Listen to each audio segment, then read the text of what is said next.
The Trump administration's 25% tariffs against Canadian steel and aluminum is now in effect, but it's sparked retaliation. Thanks for joining us for 9 News at noon. I'm Lauren Scafidi.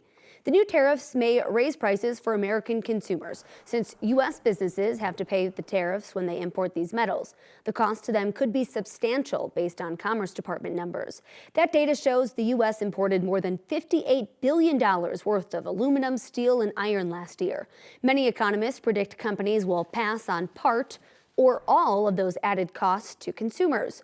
Auto prices could go up, along with appliances, medical devices, power lines, beverage cans, and more. Home builders say tariffs have already shaken their industry. In response to Trump's tariffs, Canada announced it'll be putting a tax on about $21 billion worth of U.S. goods. The EU also announced retaliatory tariffs that will affect $28 billion worth of American products. They're aiming their new taxes on imports coming from Republican-controlled states. So that means the EU's tariffs on American goods will specifically hit things like soybeans from Louisiana, beef and poultry from Kansas and Nebraska, and produce from Alabama, Georgia, and Virginia. Those won't kick in until April 1st, with additional measures planned for mid-April.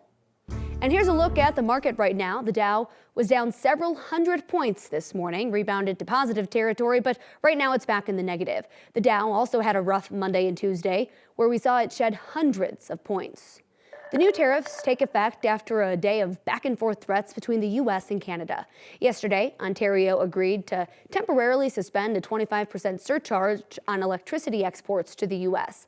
They did that after President Trump threatened to double the tariffs on Canadian steel and aluminum to 50% in retaliation for Ontario's energy export tax. With any negotiation that we have, there's a point that both parties are heated and the temperature needs to come down.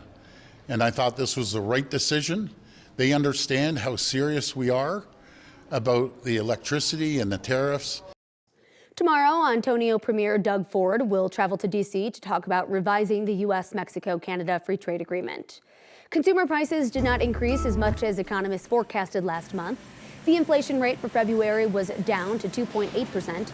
In January, that rate was slightly higher at 3%.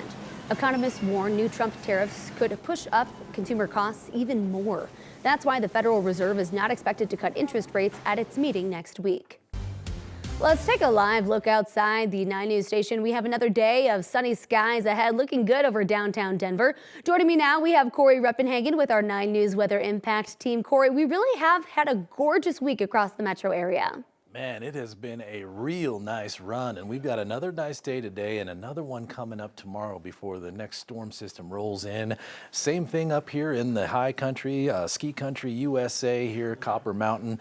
Mostly just groomers left, but blue skies above to enjoy those temperatures. That's really the same thing that we're seeing across most of the mountains. There's a small system rolling through today, not too much of an impact, but we have those temperatures already up into the 60s, 62 here at the 9 News studios in downtown Mile High City. So the forecast high temperature of 68 today would be a good 13 degrees warmer than normal and really only about 7 degrees away from tying the all-time record for today. So we are in some pretty unusually warm territory, and that will continue tomorrow, where we'll be near 70 degrees once again. All this is coming with a fair bit of some high fire danger. We have fire weather warnings and watches in place for today and tomorrow. In those areas, we're seeing those gusty winds, and we have a powerful storm system moving in on Friday, and we have a weather impact alert out, mostly for the eastern plains, but the Front Range will see a fair bit of that wind as well. I'll talk about that coming up in the full forecast. Thank you so much, Corey. We have new information that the deadly shooting in Aurora last night happened during what police say was in a meeting about an online purchase.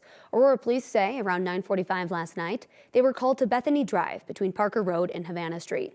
When officers got there, they found a man with a gunshot wound. That 23-year-old man died from his injuries this morning. No arrest has been made, and police say they do not have any suspect information yet.